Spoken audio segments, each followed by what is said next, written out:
Cumprimento a todos os meus irmãos com a paz de Jesus. Seja bem-vindo ao estudo da lição da Escola Sabatina número 12, o profeta inquieto. Antes de começar, vamos orar.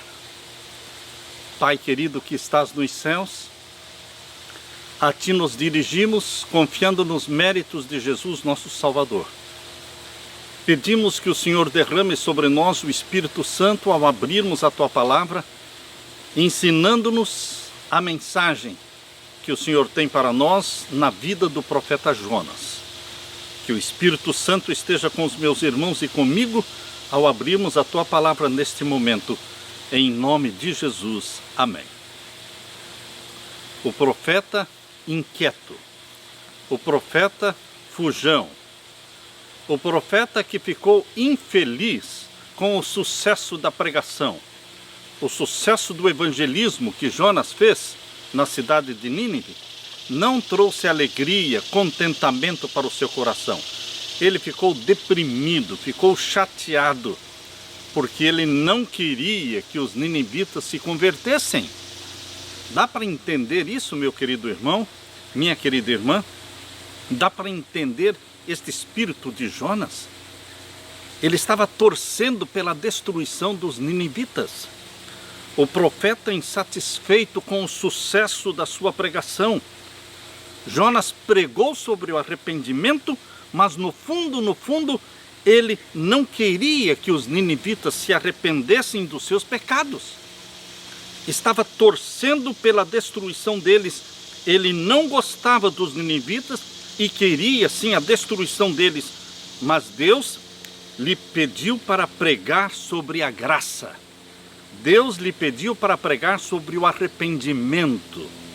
Oh, quantas lições nós temos para aprender aqui na experiência de Jonas com os ninivitas. Por isso, queridos, o verso áureo está em Jonas capítulo 4, verso 11. Deus disse a Jonas: "E você não acha que eu deveria ter muito mais compaixão da grande cidade de Nínive, em que há mais de 120 mil pessoas que não sabem distinguir entre a mão direita e a mão esquerda, e também muitos animais?" Deus é gracioso, Deus é misericordioso. O Evangelho de nosso Senhor Jesus Cristo é um Evangelho, são boas novas da graça divina. Você não vai encontrar graça em outras religiões. Somente no cristianismo, a religião do nosso Senhor Jesus Cristo é uma religião banhada de graça, impregnada de graça, de misericórdia, de perdão. Uma religião onde o Deus que nós adoramos nos procura, corre atrás de nós, insiste em falar conosco, em dialogar conosco. Isto está exemplificado na vida e na experiência de Jonas. Uma das histórias mais interessantes das Escrituras é a de Jonas.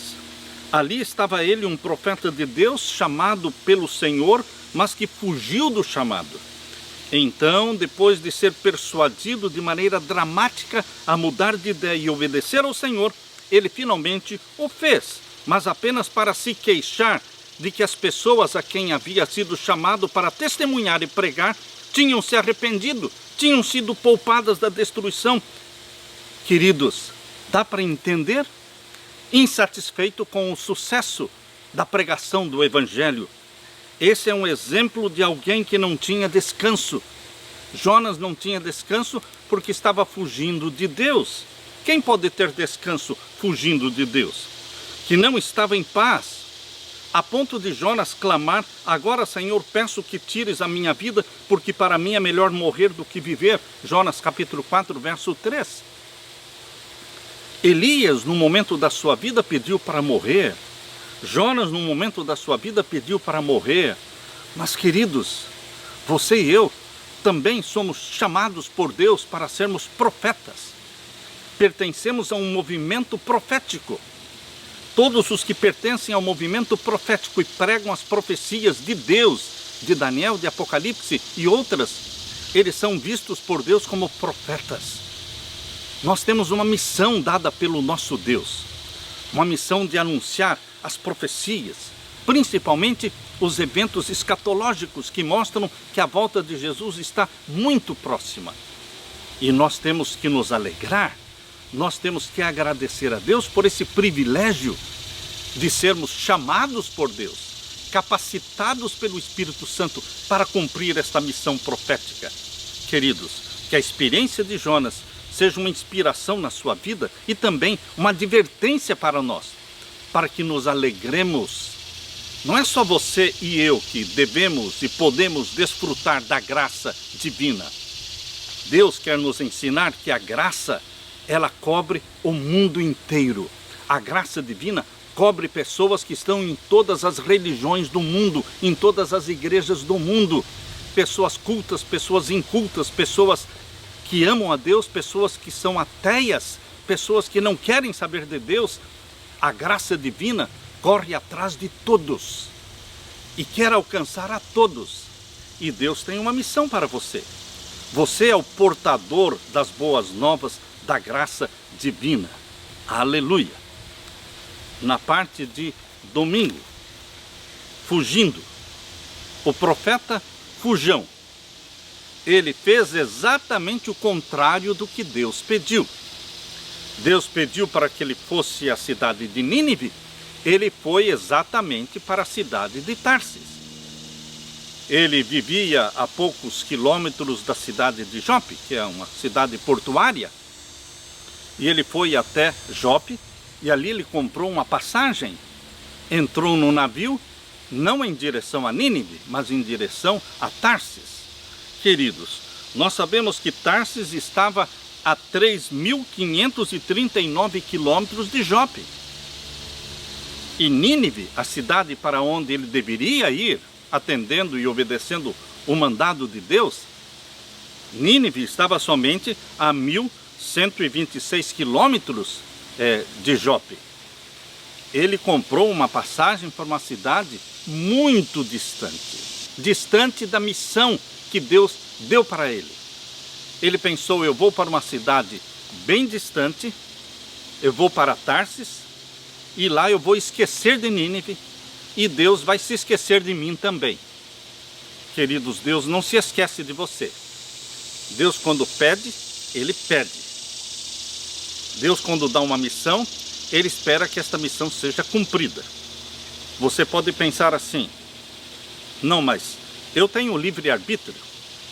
É óbvio que você tem o livre-arbítrio. Jonas também tinha o livre-arbítrio. Ele poderia dizer sim para o chamado de Deus ou não para o chamado de Deus. Ele disse não. Ele foi para Tarsis, não para Nínive. Mas Deus aceitou o não de Jonas? É aí que está a questão, meu querido irmão. Será que Deus aceita um não que você dá para Ele? Será que é prudente dar um não, dizer um não para Deus? Eu já li a história de William Foy. Eu já li a história também de Hazen Foss. Pessoas que viveram contemporâneas a Ellen Gold Harmon, que depois se tornou conhecido como Ellen Gold White. Queridos, Hazen Foss, ele disse não para Deus. E queridos, Hazen Foss, que era cunhado de Elizabeth, irmã gêmea de Ellen, Hazen Foss, quando disse não para Deus, porque tinha o livre-arbítrio, para dizer não para Deus. Mas ninguém pode ser feliz dizendo não para Deus. É óbvio que você pode dizer não para Deus, mas não é sábio, não é prudente você dizer não para Deus. Porque dizer não para Deus é dizer sim para quê? É dizer sim para Satanás? É dizer sim para a morte? Porque em Deus tem a vida. Se você diz não para Deus, você diz não para a vida eterna.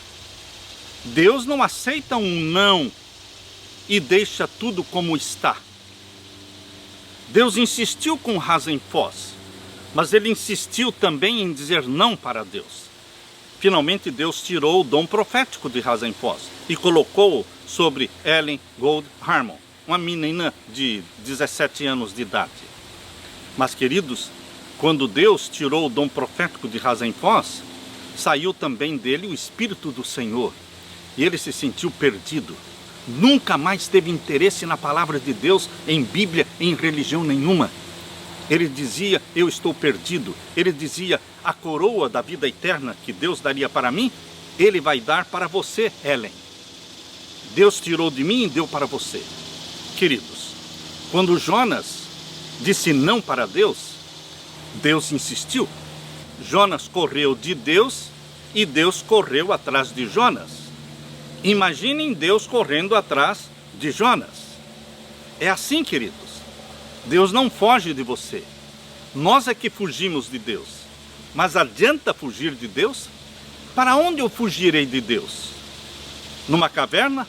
Lá dentro da caverna, Deus achou Elias e perguntou para Elias, que fazes aqui, Elias? Eu tenho uma missão para você, Elias.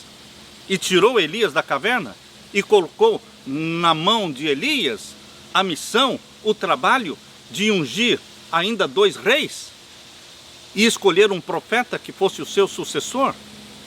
Queridos, nós não podemos fugir, porque Deus corre atrás de nós, tira-nos de dentro do quarto escuro. Jonas fugiu de Deus, entrou dentro de um navio, foi lá no porão do navio, deitou e estava dormindo. Deus foi lá no porão do navio e tirou Jonas de lá. Deus vai aonde você está e o traz de volta, porque Ele quer salvar você. E não tem como salvar você se você está fugindo da missão que Deus deu. Deus dá o dom, mas esse dom tem que ser exercitado, tem que ser usado para a honra e glória de Deus. Meus queridos, na história de Jonas, nós vemos, abra sua Bíblia, nós vemos aqui um homem que, usando o seu livre-arbítrio, disse, bom, eu posso escolher não servir a Deus. É verdade, você pode escolher não servir a Deus, mas isto significa perdição. Perdição.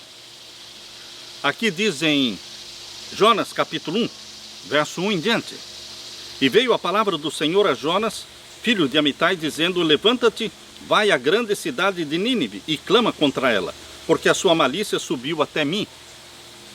Será que Deus tem noção, tem consciência da malícia, da malignidade, da pornografia, da fornicação, do adultério, da pedofilia, do abuso das crianças? Deus tem noção, Ele tem consciência de tudo o que está acontecendo nas grandes cidades? Deus sabe de todas as coisas. Assim como os pecados de Sodoma e Gomorra subiram até Deus, e Deus decidiu queimar Sodoma e Gomorra, assim também na cidade de Nínive ocorriam os mais terríveis pecados, a maior idolatria, mas Deus estava vendo tudo isso que estava acontecendo em Nínive. Mas Deus sempre dá uma oportunidade. Ninguém morre sem uma chance de se salvar. Deus dá uma chance, dá 2 chances. Deus é um Deus de muitas chances. Por isso Deus não queria destruir a cidade de Nínive sem primeiro dar para eles a oportunidade, a chance de se arrependerem dos seus pecados, confessarem os seus pecados. E por isso Deus precisava de um profeta. Deus precisava de um pregador. Deus precisa de um pregador hoje. Hoje Deus precisa de um pregador. Você pode estar pensando, não, mas eu não sou pastor. Deus não está precisando de pastor. Deus está precisando de pregador. E o pregador pode ser um leigo, disposto a servir, disposto a falar, eis-me aqui, Senhor, envia-me a mim. E Deus vai derramar o Espírito Santo sobre você. Jonas capítulo 1, verso 3 diz, e Jonas se levantou para fugir de diante da face do Senhor para Tarsis. E descendo a Jope, achou um navio que ia para Tarsis. Pagou, pois, a sua passagem. Pagou para fugir de Deus. Satanás cobra caro. Você não ganha de graça cigarro, cocaína, droga, maconha. Você compra. Há pessoas que gastam todo o dinheiro que tem para adquirir as drogas. Você compra. Satanás cobra caro. É um preço caro que você paga quando você rejeita a graça de Deus, o perdão de Deus. Por isso Jonas gastou o dinheiro que tinha para comprar uma passagem, para fugir de Deus. Queridos, Satanás hoje continua fazendo com que você gaste o seu dinheiro em coisas que te afastam de Deus, que te escondem de Deus. Mas nós não deveremos esbanjar nosso dinheiro para fugir de Deus, e sim para ajudar aqueles pequeninos que Jesus chamou de: quando fizestes a um destes meus pequeninos, a mim o fizestes. Aqui diz que Jonas pagou a passagem, desceu para dentro do navio para ir com eles para Tarsis de diante da face do Senhor. E o verso 4: mas o Senhor mandou ao mar um grande vento, e fez-se no mar uma grande tempestade, e o navio estava para se quebrar. Ah, Deus é Deus. Deus é Deus, Deus é soberano. Você pode estar pensando: eu não concordo com esta maneira de Deus agir. Deus não é democrático. Deus não é democrático. Deus não pergunta para você: você concorda com essa minha maneira de agir? Deus é soberano. Ele age da forma como Ele quer agir. Quem vai dizer que Deus fez errado? Quem vai dizer que Deus não deveria ter agido assim? Quem vai dizer que Deus poderia ter deixado Jonas fugir e não mandado uma tempestade para atingir aquele navio? Queridos, Deus é soberano e continua sendo soberano.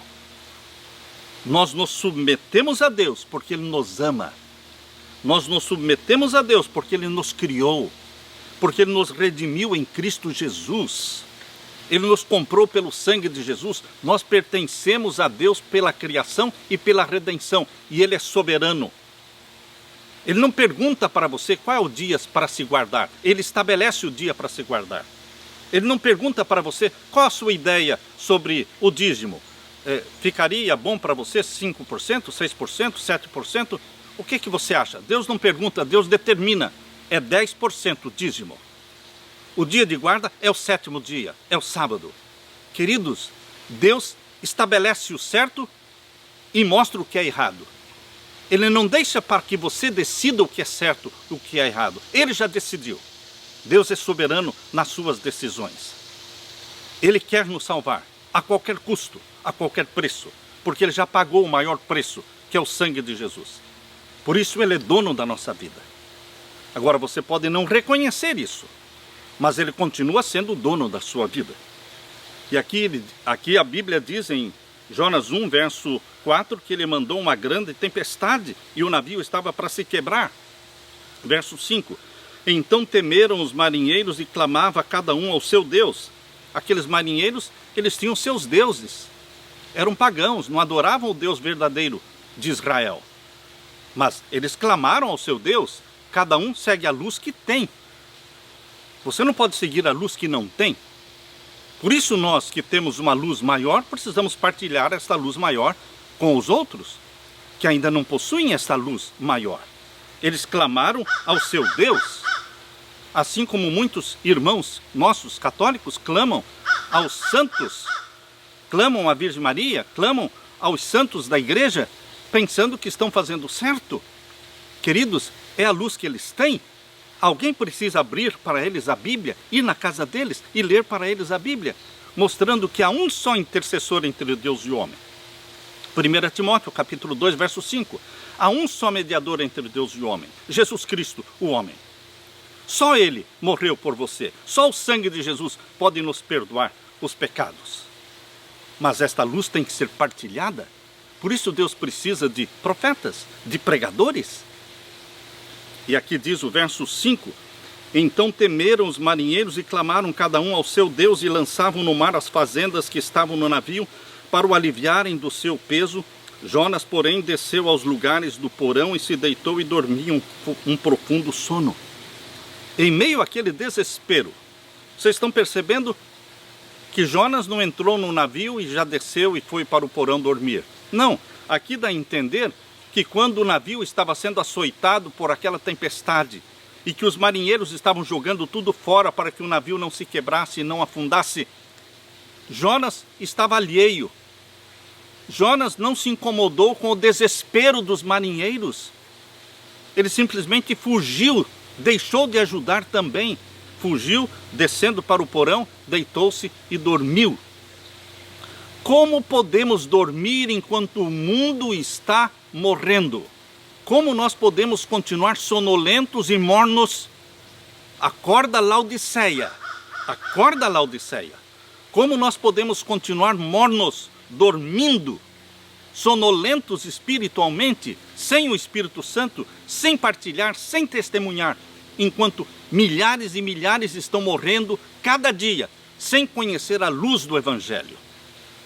Queridos, nós não podemos dormir. Não podemos dormir enquanto as pessoas perecem ao nosso redor sem Jesus. Nós temos uma missão. Jonas tentou fugir da missão dada por Deus, mas Deus foi buscá-lo no fundo do navio. Acordou Jonas. Aqui diz o verso 6. E o mestre do navio chegou-se a ele e disse-lhe: que tens dormente?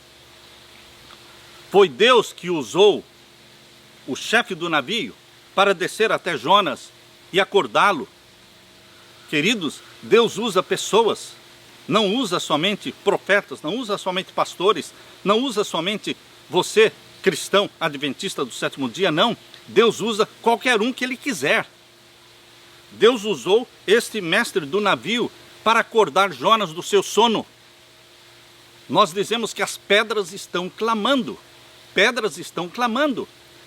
Vídeos no YouTube, vídeos que estão mostrando pessoas que estão acordadas. Elas estão entendendo os sinais dos tempos. Elas estão entendendo que chegou o tempo do fim, o fim do mundo. E muitos cristãos adventistas estão o quê? Dormindo. Sonolentos. Queridos, Deus quer acordar a sua igreja, despertar a sua igreja, reavivar a sua igreja. Que tens dormente, disse o chefe do navio, levanta-te e invoca o teu Deus. Você tem um Deus? Invoca o teu Deus. Você crê no Criador dos céus e da terra? Você crê em Jesus Cristo? Você tem a certeza da salvação?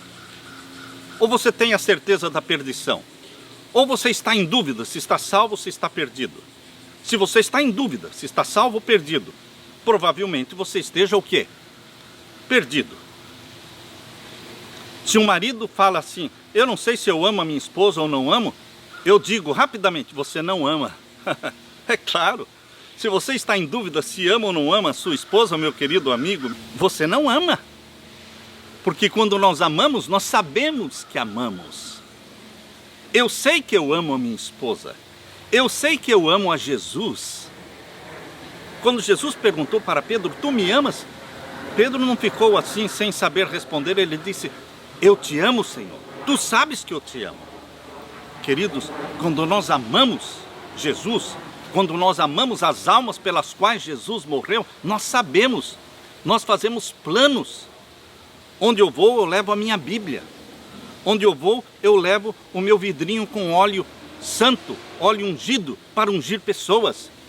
Onde Deus colocar pessoas no meu caminho, na casa onde aparecer alguém, eu abro a Bíblia, eu falo de Jesus. Queridos, nós sempre estamos à disposição de Deus, a qualquer hora, a qualquer dia. Não tiramos férias. Você não tira férias de Deus. Há pessoas que nas férias tiram férias de Deus, não vão à igreja no sábado porque estão de férias. Pastores que estão de férias, às vezes, não vão à igreja no sábado porque estão de férias. Não pregam porque quando convidados dizem: não estou de férias. Interessante, não é? Você tira férias de Deus? Queridos, Jonas foi acordado por este homem. E este homem disse: invoca o teu Deus. Talvez assim Deus se lembre de nós para que não pereçamos. E dizia cada um ao seu companheiro: vinde, lancemos sortes, para que saibamos por que causa nos sobreveio este mal. Até aqui, eles não sabiam por que estava acontecendo aquele grande mal, aquela grande tempestade. Eles ainda não sabiam a causa. E lançaram sortes, e a sorte caiu sobre Jonas. Existia uma causa. Todo efeito é provocado por uma causa. Causa, efeito. Causa, efeito. Isso é óbvio. Qual era a causa daquela grande tempestade? O profeta Fujão. O profeta Fujão. Queridos, toda esta pandemia que nos ataca no mundo inteiro. Ah, não tem uma causa. Tem uma causa sim, é causa e efeito. E aqui o verso 8. Então lhe disseram: declara-nos tu agora por que razão nos sobreveio este mal. Que ocupação é a tua? E de onde vens? Qual é a tua terra? E de que povo és tu? Vocês estão percebendo que Deus usou estes homens do navio para arrancarem de Jonas a verdade, para arrancarem de Jonas o testemunho. Só quando forçado ele testemunhou. Só quando inquirido ele respondeu. Sabem quando as pessoas colocam aquele saca-rolhas numa garrafa e eles vão girando o saca-rolhas e então puxam. E então quando a rolha sai, então faz plum. Então vem tudo para fora. Queridos, estes homens que não eram tementes ao Deus Criador dos céus e da terra, eles foram usados por Deus como saca-rolhas para arrancarem de dentro de Jonas a crença dele. Nos fale de onde você é, qual é o teu povo, qual é o teu Deus, qual é a tua missão, qual é o teu trabalho, qual é a tua profissão. Por que você está nesse navio? E ele então teve que falar. Isto também vai acontecer com muitos adventistas do sétimo dia calados, dormentes, que quando for aprovada a lei dominical, quando acontecerem estes sinais catastróficos de sinais no sol, na lua, nas estrelas, o grande tremor de terra, ilhas e montes se movendo dos seus lugares, as pessoas apavoradas ao assistirem todos esses sinais majestosos anunciados em Apocalipse 6, versos 12 a 15, esses sinais do sexto selo, anunciando a chegada do selamento do povo de Deus e o selamento dos ímpios pelo sinal da besta, o povo apavorado vai querer saber por que este grande tremor de terra, por que este sinal no sol, na lua, nas estrelas, o que está acontecendo? Somente então alguns cristãos adventistas vão ter coragem, porque eles vão ser inquiridos, eles vão ser buscados em casa, eles vão ser colocados diante da televisão e vão perguntar: o que é que você crê? Qual é a explicação que você dá para tudo isso que está acontecendo? E então, queridos, alguns vão falar. Graças a Deus, alguns vão falar. Porque os 144 mil não precisam ser inquiridos. Os 144 mil não precisam ninguém usar um saca-rolha para arrancar deles a verdade e o testemunho. O testemunho sai deles voluntariamente. Eles estão testemunhando até mesmo pelos poros de que Jesus Cristo está voltando. Mas muitos cristãos dormentes terão que ser acordados para darem o seu testemunho. E finalmente Jonas deu seu testemunho, verso 9: eu sou hebreu. Por que ele não falou antes? Ninguém sabia que ele era hebreu. Eu temo ao Senhor, o Deus do céu, que fez o mar e a terra seca. Se ele estava no meio de tantos tripulantes que não conheciam o Deus verdadeiro, em vez dele falar para os outros e testemunhar quem ele era e qual é o Deus verdadeiro, visto que todos adoravam Deus falsos, ele foi dormir. Por que não testemunhar quando as pessoas precisam do seu testemunho para conhecerem Jesus? E o verso 10: então estes homens se encheram de grande temor e lhe disseram: por que fizeste tu isto?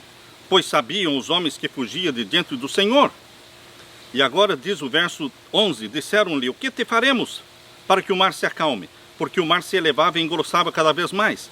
E ele lhes disse: levantai-me e lançai-me ao mar, e o mar se aquietará, porque eu sei que por minha causa vos sobreveio esta grande tempestade. Então os homens o lançaram no mar. Queridos, Deus permite que você seja lançado no lugar onde você não gostaria de ser jogado. Deus permite que aconteçam coisas na sua vida e na minha vida que nós não gostaríamos que acontecesse. Mas quando Deus permite, assim como no caso de Jonas, Deus permitiu que ele fosse lançado no mar, assim Deus também permite que você chegue em situações, circunstâncias difíceis. É porque Deus quer que você testifique. Deus tem um propósito maior. Ele quer salvar as pessoas. Ele quer salvar você. Deus não nos abandona. Deus fará qualquer coisa para salvar-nos de nós mesmos. Este é o Deus. Esta é a graça de Deus. Aleluia. Na parte de segunda-feira, um descanso de 3 dias. Queridos, essa expressão que Jonas permaneceu no ventre do grande peixe 3 dias, 3 noites. 3 dias e 3 noites são 3 dias. A maneira em que os orientais contavam o tempo é diferente como os ocidentais contam o tempo. Hoje, quando alguém diz para mim, daqui 3 dias você volte aqui. Então eu espero passar 72 horas para depois voltar para falar com uma pessoa, porque ele falou volte aqui depois de 3 dias. São 3 dias de 24 horas, são 72 horas. Mas, queridos, isto acontece no nosso pensamento ocidental. No pensamento oriental, quando eles falavam 3 dias, eles estavam usando o sistema de contagem do tempo deles, que é chamada de contagem inclusiva. O que significa a contagem inclusiva? A contagem inclusiva é quando pega um pedacinho de um dia, mesmo que seja 1 hora de um dia, 24 horas de outro dia e mais 2 horas do outro dia. Isso eles contam na contagem inclusiva como sendo 3 dias. Na realidade, podem ter sido somente 28 horas. 28 horas? Por exemplo, se você pega 2 horas de um dia, 24 horas de outro dia, são 26 horas, e 2 horas de outro dia, são 28 horas, mas na contagem inclusiva eles chamam de 3 dias. Isso é contagem inclusiva. Se alguém nasce no dia 31 de dezembro, por exemplo, na contagem inclusiva, no dia 1º de janeiro, ele tem 1 ano. Não é a nossa maneira de contar, mas é a maneira oriental de se contar. Por isso, queridos, nós temos que entender que o tempo que Jonas permaneceu no ventre do grande peixe é o tempo que Jesus Cristo permaneceu na sepultura. Porque o próprio Jesus Cristo usou esta expressão. Abra sua Bíblia em Mateus capítulo 12 e o verso 40.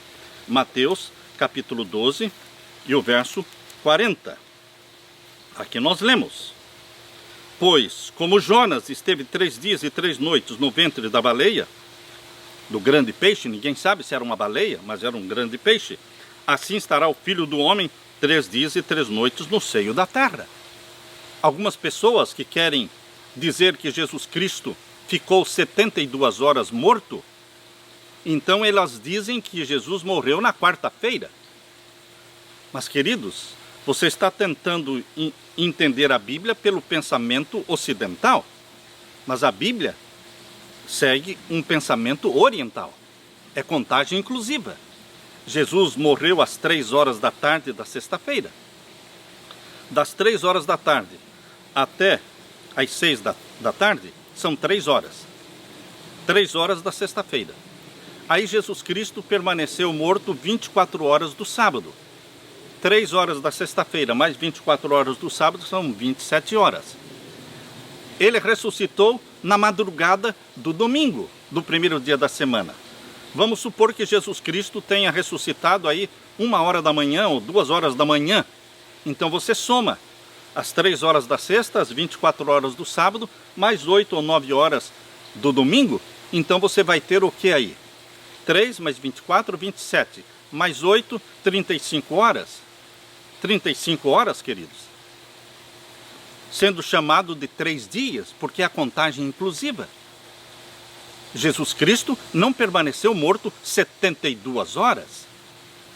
Queridos, quando a Bíblia fala que no 3º dia Jesus Cristo ressuscitaria, ele ressuscitou antes de se completarem as 72 horas, porque no 3º dia ele já estava ressuscitado.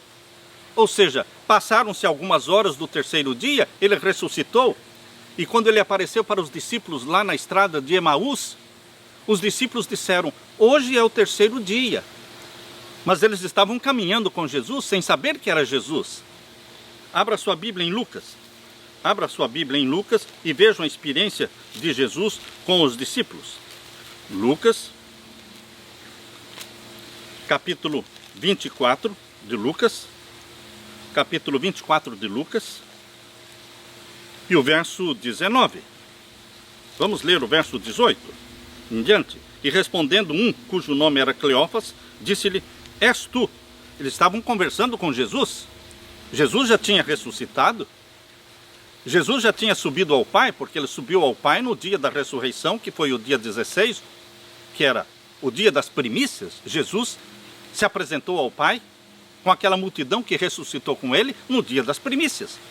Jesus não apresentou as primícias diante do Pai no santuário celestial no dia errado. O dia de apresentar as primícias era o dia 16.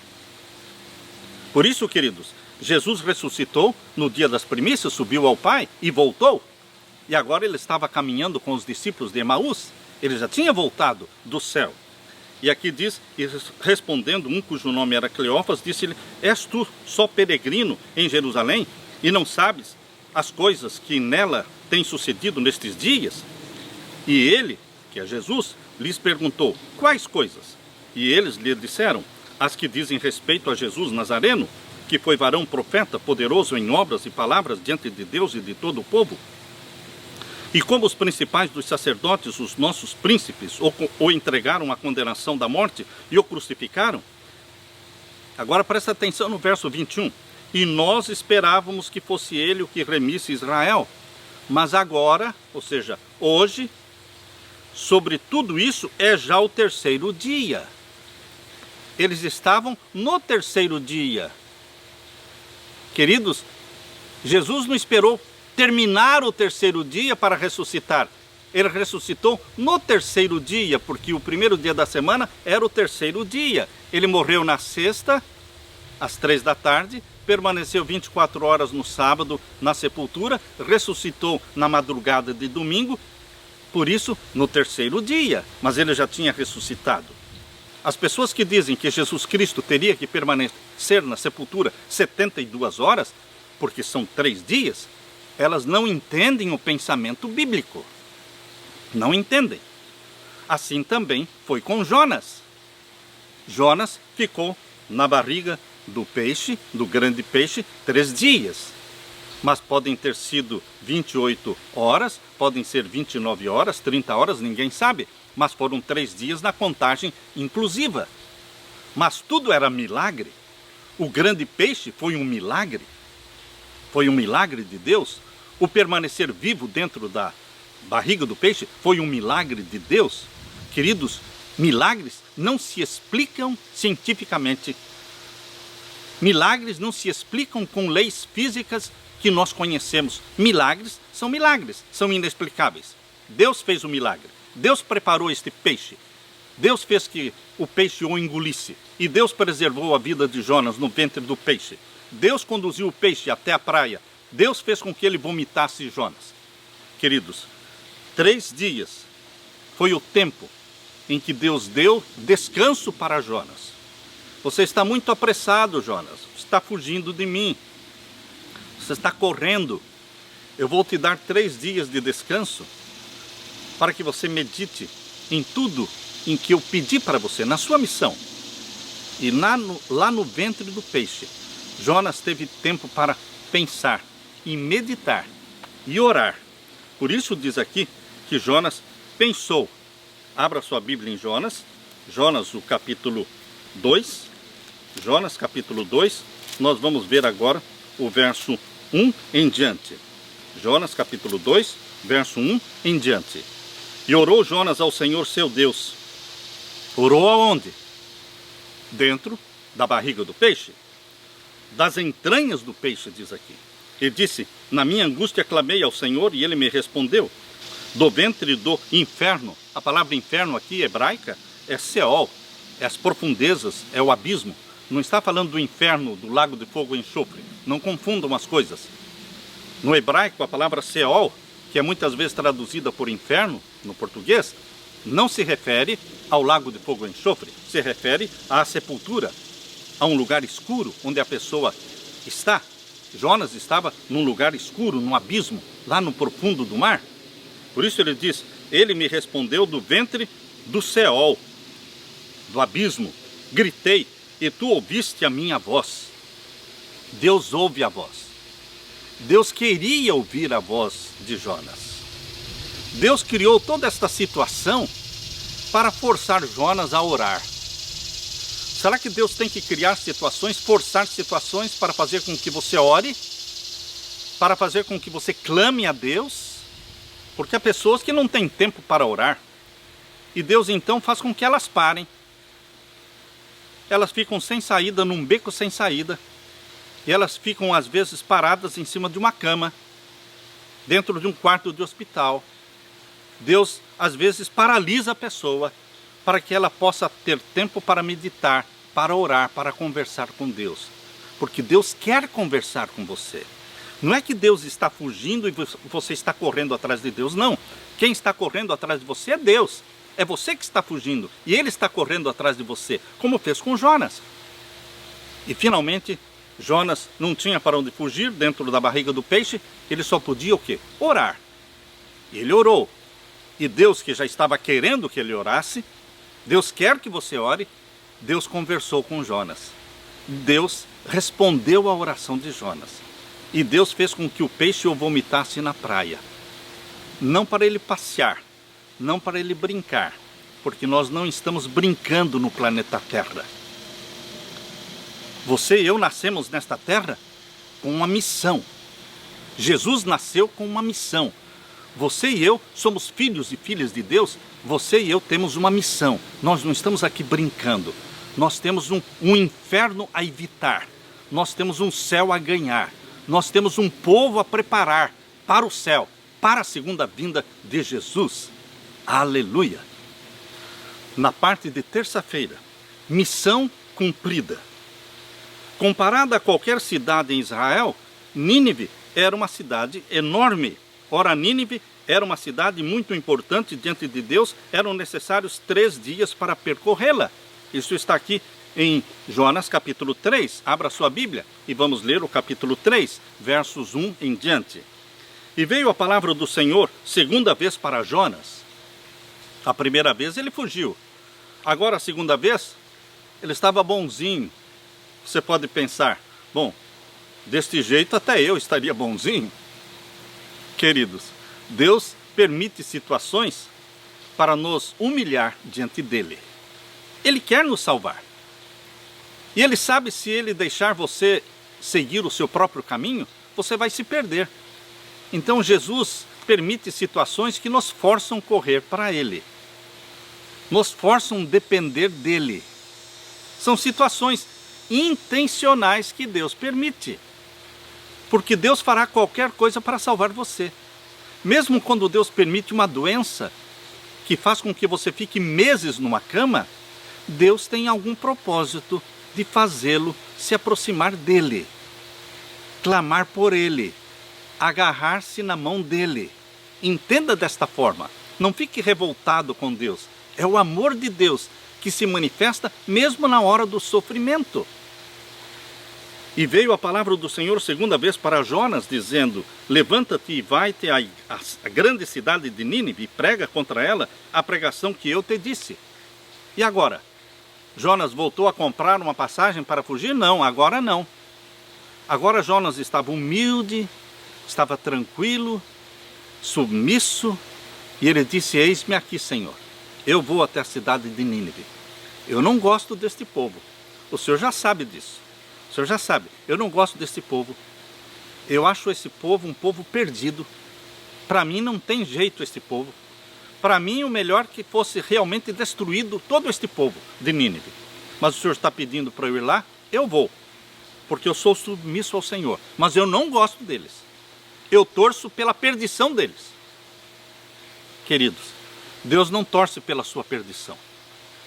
Jonas ainda não entendia a graça divina. Muitas vezes nós ainda não entendemos a graça divina. Porque uma graça divina que salvou Manassés, que matou filhos, queimou seus filhos a Moloque, que matou o profeta Isaías, que fez feitiçaria, que fez bruxaria, que invocava os mortos, queridos. E Deus tocou no coração de Manassés e ele pediu perdão e ele foi perdoado e ele está salvo. Queridos, nós não entendemos a graça divina, mas Deus quer que nós entendamos. Deus olha todas estas religiões do mundo, hinduísmo, budismo, confucionismo, islamismo, judaísmo, todos estes ismos dentro do cristianismo. Queridos, Deus olha todas as religiões e Deus quer salvar, porque Jesus morreu por todos, mas Ele precisa de testemunhas. Deus precisa de testemunhas. Ele escolheu pregar o Evangelho através de agentes humanos pecadores. Deus precisou de um Elias, de um Eliseu, de um Daniel, de um Jonas. Deus precisa do Samuel, Deus precisa de você também. E agora, Jonas 3, verso 3. E levantou-se Jonas e foi à cidade de Nínive, segundo a palavra do Senhor. Era, pois, Nínive uma grande cidade de 3 dias de caminho. E começou Jonas a entrar pela cidade, caminho de um dia, e pregava e dizia: ainda 40 dias e Nínive será subvertida. Uma mensagem direta, uma mensagem concisa. Em 40 dias, Nínive será destruída. Eu acho que, pelo que eu conheço de Jonas, a parte da pregação que Deus deu para Jonas pregar, não era só isso. Tenho certeza que a pregação que Deus deu para Jonas pregar, não era somente ainda 40 dias e Nínive será subvertida. Tenho certeza de que não era só isso. Mas só aparece isso aqui. Certamente Deus deu um sermão para Jonas pregar. Esta aqui era uma parte do sermão, mas era a frase que ele mais repetiu, porque o que ele mais queria era que Nínive em 40 dias fosse destruída. Mas, queridos, o verso 5 diz: e os homens de Nínive creram em Deus. Uau! Isso Jonas não esperava. Às vezes nós contemplamos cidades ímpias e achamos que todo mundo lá está perdido, que não tem jeito. Mas Deus tem pessoas sinceras lá dentro. Dentro de todas as igrejas, dentro de todas as religiões, existem pessoas sinceras, que estão clamando por Deus. Às vezes sem nem conhecerem a Deus, mas estão clamando pelo Criador do universo. Eles querem um lugar melhor. Eles querem um lugar onde não haja morte, não haja pandemia, não haja vírus. Eles querem um lugar onde não haja roubo, onde haja vida eterna. Eles querem um lugar que possa ser chamado de paraíso. Mas eles nunca leram na Bíblia. Eles não sabem que existe isso. Eles não conhecem este plano de Deus de novo céu e nova terra, conforme diz lá em Apocalipse 21. Queridos, Deus precisa de alguém que conte para eles as boas novas da salvação. E os homens de Nínive creram em Deus e proclamaram um jejum e vestiram-se de saco, desde o maior até o menor. Você sabe que fazer jejum não é fácil, nem para mim nem para você. Ficar sem comer dói o estômago. Dói o estômago. Não é fácil.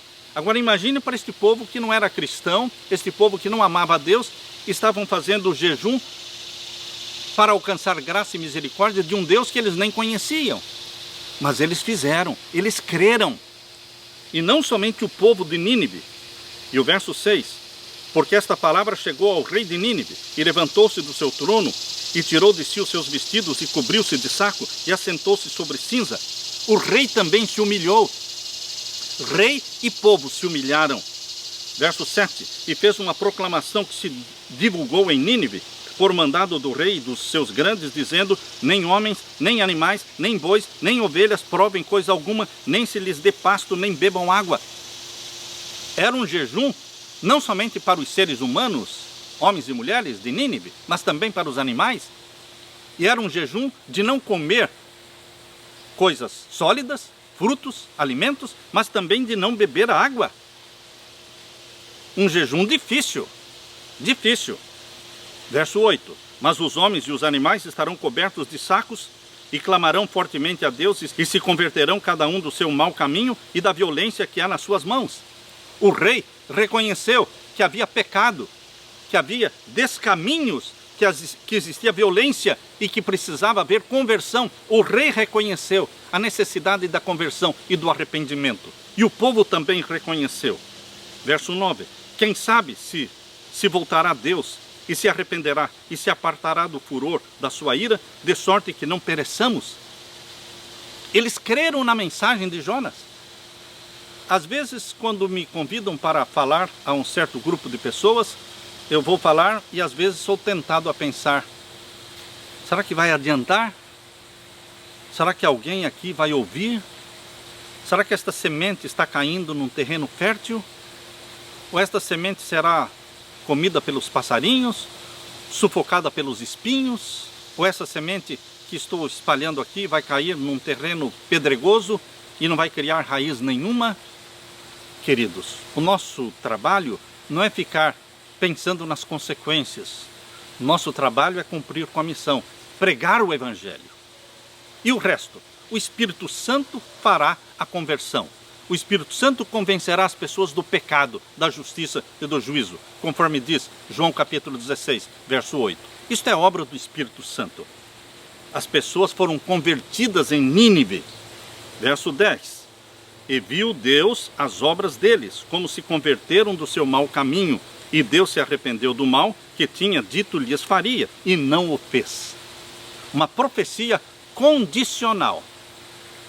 Existem profecias que não são condicionais. Isso você vai ver lá. Em Daniel capítulo 2, em Daniel capítulo 7, Daniel capítulo 8, Daniel capítulo 11, capítulo 12.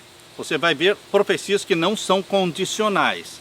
Apocalipse, você vai ver ali a profecia das 7 igrejas, dos 7 selos, 7 trombetas.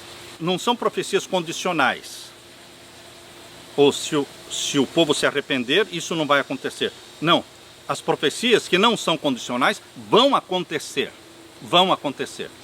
Agora, existem as profecias condicionais. Se houver confissão do pecado, se houver arrependimento, não vai acontecer. Se Israel tivesse se arrependido e abraçado o Messias, eles não teriam desaparecido como nação escolhida. Não teriam.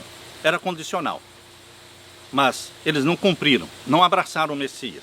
Por isso foram rejeitados, não como indivíduos, mas são rejeitados como nação escolhida. Como indivíduos, os judeus podem se salvar, como você e eu nos salvamos abraçando a Jesus como Salvador. Queridos, este é o Deus da Bíblia, um Deus de misericórdia. Jonas cumpriu com a missão, mas ele não ficou feliz com a missão. Ele teve sucesso, mas ele não ficou feliz com o sucesso. Deus queria ensinar Jonas a graça. Deus quer ensinar para você também a crer na graça divina. Na parte de quarta-feira, um missionário irado e inquieto. Quando você lê Jonas, capítulo 4, você percebe a insatisfação de Jonas. Abra sua Bíblia, Jonas, capítulo 4, versos 1 em diante. Mas desgostou-se Jonas extremamente disso. Ele não ficou um pouco chateado, ele ficou muito chateado, ele ficou muito deprimido, ele ficou muito insatisfeito com o resultado da conversão e do arrependimento dos ninivitas. Queridos, como pode acontecer isso? Um profeta de Deus, chamado por Deus, capacitado por Deus, e não entendia a graça de Deus. Por isso, queridos, Deus queria salvar o próprio profeta. Quando Deus coloca você para salvar pessoas, Deus não está pensando só nas pessoas, Deus também está pensando em você. Você também precisa de salvação. Mas desgostou-se Jonas extremamente disso e ficou muito ressentido. E orou ao Senhor e disse: Ah, Senhor, não foi isso que eu disse, estando ainda na minha terra? Por isso me preveni fugindo para Tarsis, pois sabia que és Deus piedoso, misericordioso, longânimo e grande em benignidade, que te arrependes do mal. Aqui ele falou uma grande verdade. Jonas falou uma profunda verdade. Ele entendia quem era Deus, Ele conhecia que Deus era misericordioso, piedoso, longânimo, grande em benignidade, que se arrepende do mal. Então, por que ele estava ressentido? Porque ele, Jonas, não gostava dos ninivitas. Ele, Jonas, queria a morte dos ninivitas. Queridos, Deus deixou alguns exemplos na Bíblia de pessoas que você pode pensar que não deveriam ter sido salvas. Mas elas foram salvas. Porque Deus cobriu-os com a graça. Porque Deus vestiu-os com a justiça de Cristo.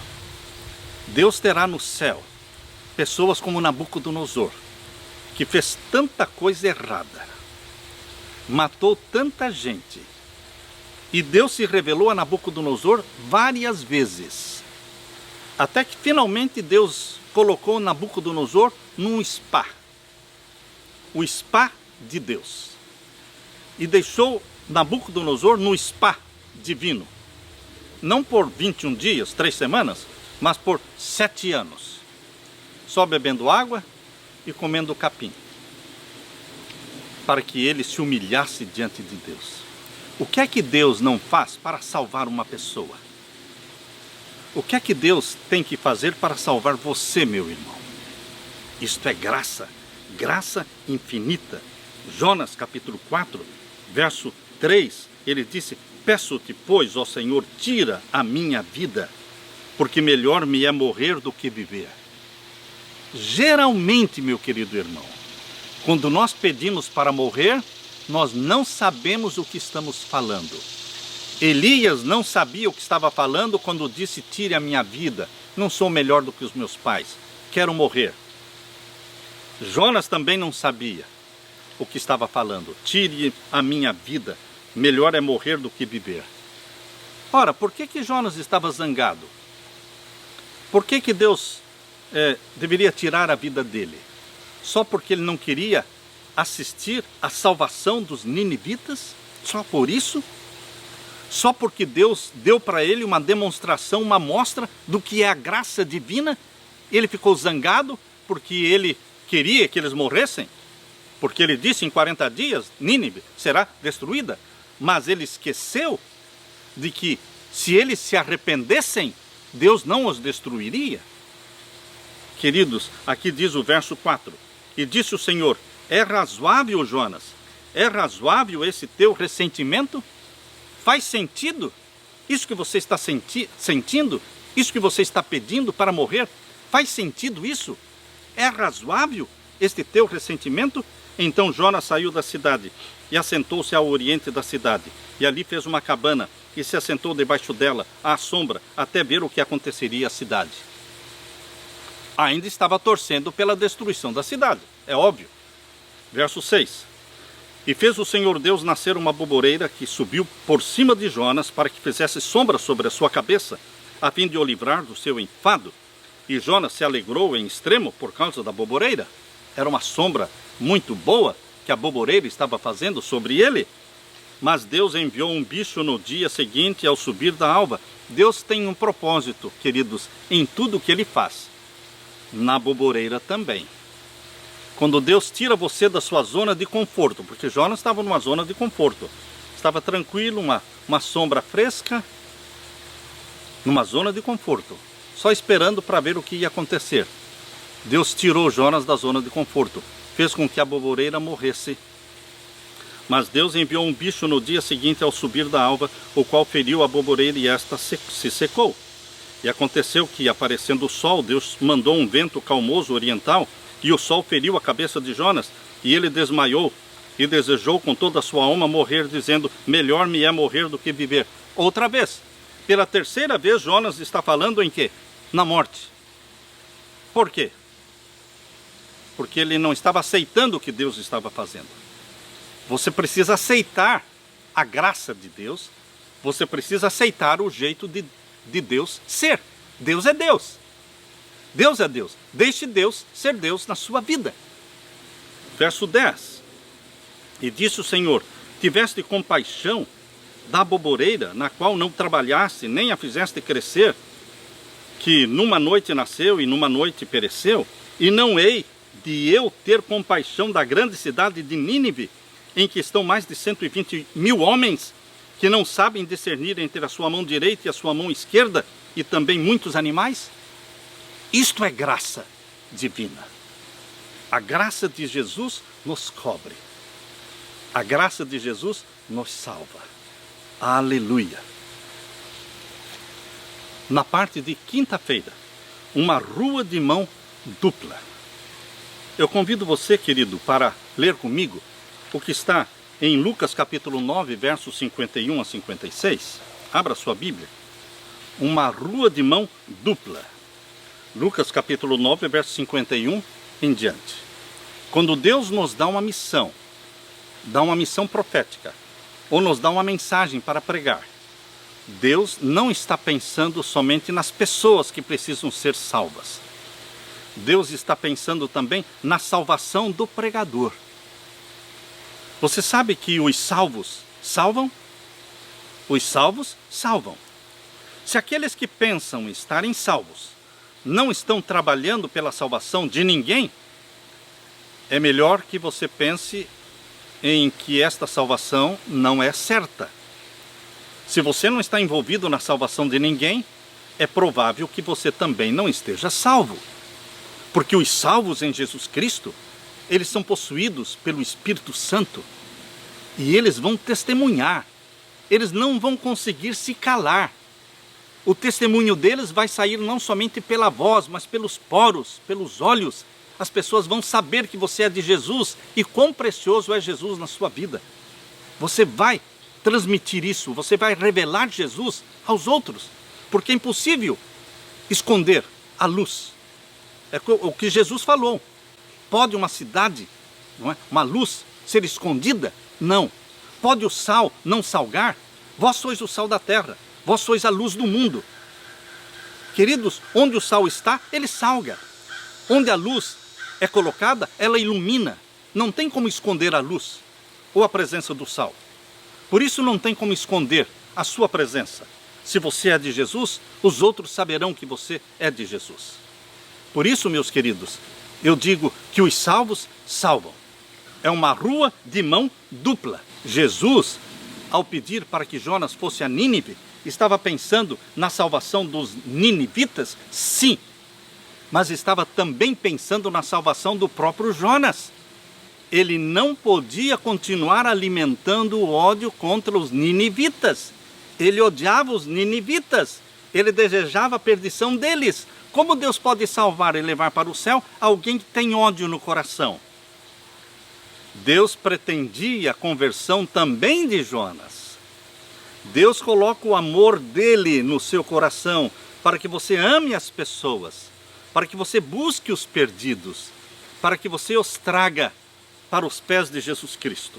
Aqui diz, olha, em Lucas capítulo 9, no verso 51 em diante, fala: e aconteceu que, completando-se os dias para a sua assunção, manifestou o firme propósito de ir a Jerusalém. E mandou mensageiros diante da sua face, indo eles, entraram numa aldeia de samaritanos, para lhe prepararem pousada, mas não o receberam, porque o seu aspecto era como de quem ia para Jerusalém. E os seus discípulos, Tiago e João, vendo isto, disseram: Senhor, queres que digamos que desça fogo do céu e os consuma, como Elias também fez? Voltando-se, porém, repreendeu-os e disse: vós não sabeis de que espírito sois. Estão vendo aqui o espírito de Jonas em Tiago e João? Tiago e João estavam alimentando o mesmo espírito de Jonas. Vão matar esse povo aqui. Mas não é assim, queridos. Não é assim. Não é matar aqueles que não receberam as boas novas de Jesus. Por isso Jesus disse: vós não sabeis de que espírito sois. O verso 56. Porque o Filho do Homem não veio para destruir as almas dos homens, mas para salvá-las. E foram para outra aldeia. Queridos, hoje ainda existem Jonas que odeiam. Hoje ainda existem Tiago e João que odeiam as pessoas. Mas Deus quer que você ame as pessoas, dê a vida por elas, que você mostre através da vida que vive, das ações que pratica, das palavras que prega. Você precisa e eu preciso nós precisamos mostrar a graça de Deus. É uma rua de mão dupla. Deus, ao planejar salvar Nínive, estava planejando salvar Jonas. E assim é hoje. Abra sua Bíblia na carta de Judas. Judas é a última carta, pertinho de Apocalipse. Ela só tem um capítulo. E aqui na carta de Judas, nós podemos ler aqui o verso 20, 21, 22. Leia comigo. Mas vós, amados, edificando-vos a vós mesmos sobre a vossa santíssima fé, orando no Espírito Santo. O que é que Deus quer? Que você se edifique, para que você seja construído. Mas aqui diz, edificando-vos a vós mesmos. Ou seja, não é uma outra pessoa que vai edificar você. Não é uma outra pessoa que vai construir você. Você constrói o seu caráter. Você é o construtor do seu caráter. Edificando-vos a vós mesmos. Se você não gosta do seu caráter, mude-o. Porque você está construindo o seu caráter. Jesus quer derramar o Espírito Santo sobre você, que vai ajudá-lo a construir o caráter. O caráter é a colheita da vida. Nós vamos levar esse caráter para o céu, ou para o lago de fogo e enxofre, porque o caráter não será transformado na segunda vinda de Jesus. Nós vamos ser revestidos de glória, sim. Nosso corpo mortal será revestido da imortalidade, seremos glorificados, mas o caráter continuará sendo o mesmo, é a colheita da vida. Por isso nós temos que construir o nosso caráter em cima da rocha, que é Jesus Cristo, da pedra, que é Jesus Cristo, queridos. E o Espírito Santo implanta em você todos os traços de caráter de Jesus, de tal forma que o seu caráter reflete o caráter de Cristo. Pessoas que olham para você dizem, ele é cristão, porque ele fala como Jesus, ele ama como Jesus, ele age como Jesus, reage como Jesus. Por isso os cristãos foram chamados de cristãos, porque a vida deles estava centrada em Cristo Jesus. Por isso aqui diz, mas vós, amados, edificando-vos a vós mesmos. Nós temos que nos edificar, edificando outras pessoas também, falando bem delas, sobre a vossa santíssima fé, orando no Espírito Santo. Chama minha atenção aqui nos versos 20 e 21, aqui está o trio celestial. Há pessoas que dizem para mim que não enxergam o trio celestial na Bíblia. Ora, batizando-os em nome do Pai, Filho e Espírito Santo, aí está o trio celestial. E aqui, em Judas, verso 20, edificando-vos a vós mesmos sobre a vossa santíssima fé, orando no Espírito Santo. Existe o Espírito Santo. Ele fala, ele convence, ele pode ser entristecido. Mas, queridos, não vamos discutir a natureza do Espírito Santo, que é um mistério, mas ele existe. E eu creio nele. Mas não discuto sobre a natureza, porque é um mistério. O silêncio é ouro neste assunto. Mas aqui diz no verso 21, conservai-vos a vós mesmos no amor de Deus. Está aqui o Pai. Conserve-se no amor de Deus, no Deus Pai. Aqui está falando do Espírito Santo, aqui está falando do Deus Pai. E no mesmo verso 21, esperando a misericórdia de nosso Senhor Jesus Cristo para a vida eterna.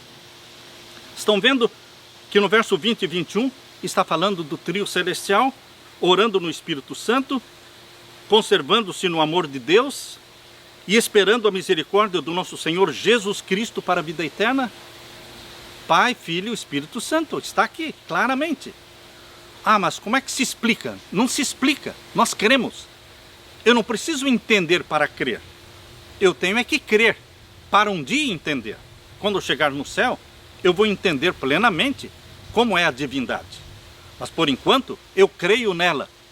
E ela se revela na Bíblia como Pai, Filho e Espírito Santo. É o trio celestial. E aqui diz, conservai-vos a vós mesmos no amor de Deus. Nós temos que permanecer no amor de Deus, não no ódio, mas no amor de Deus. Conservar-se no amor de Deus não é algo que eu faço em um dia, é a obra da vida toda. Conserve-se no amor de Deus, amando as pessoas, amando a Jesus, hoje, amanhã, é um processo contínuo, esperando a misericórdia do nosso Senhor Jesus Cristo, crendo na misericórdia, crendo na graça divina que se manifesta a você, mas se manifesta também na vida do seu vizinho. É do islamismo, é do budismo, é do hinduísmo, é do catolicismo, é do protestantismo. A graça e a misericórdia de Deus se manifesta para todos. Ó, queridos, e aqui diz o verso 22, apiedai-vos de alguns que estão duvidosos.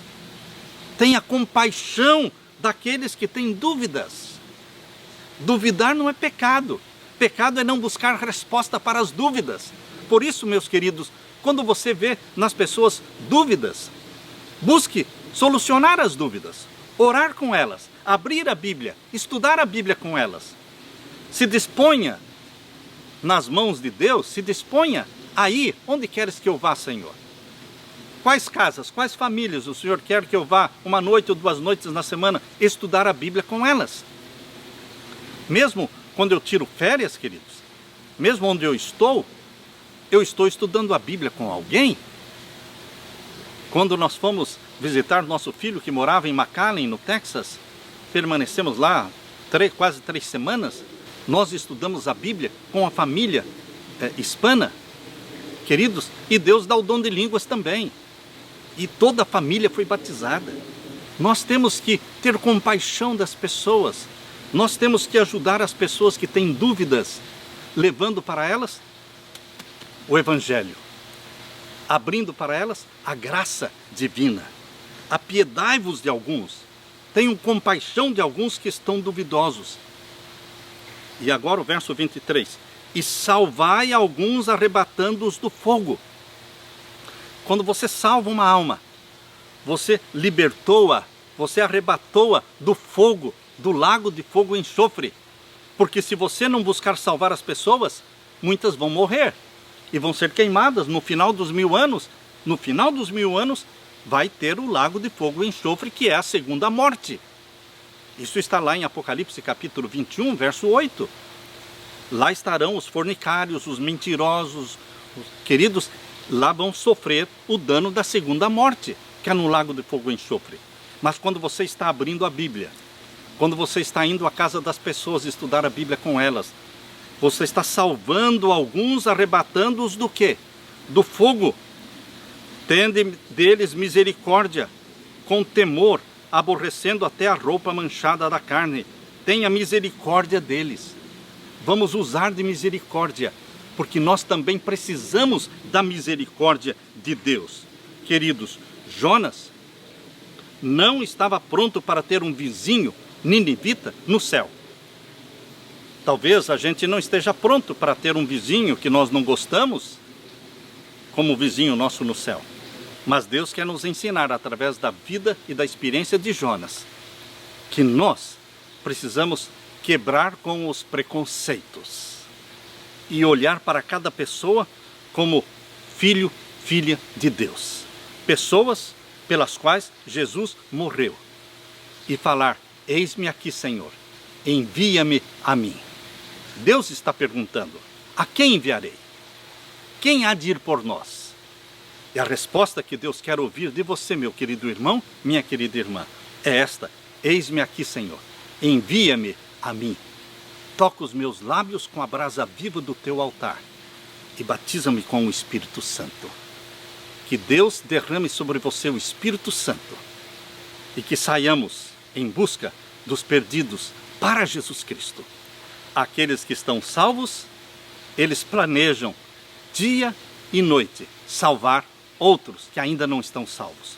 Os salvos salvam. Que Deus te dê esta bênção, que Deus te dê a paz de meu Senhor Jesus Cristo. Amém.